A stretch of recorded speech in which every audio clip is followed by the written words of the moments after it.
Seo Ye-ji é a atriz mais linda da Coreia. Se existe uma atriz que personifica a beleza coreana de forma sofisticada e cativante, sem dúvidas, essa atriz é Seo Ye-ji.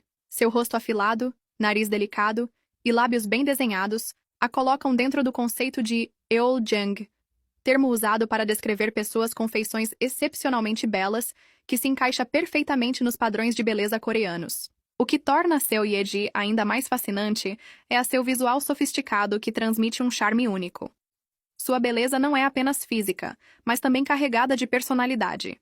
Algo que se reflete em seus papéis icônicos, como em Tudo Bem Não Ser Normal, onde interpretou uma protagonista de visual impecável e presença marcante. Seja em cena ou em eventos públicos, ela exala um charme único, quase inatingível, que a torna inesquecível.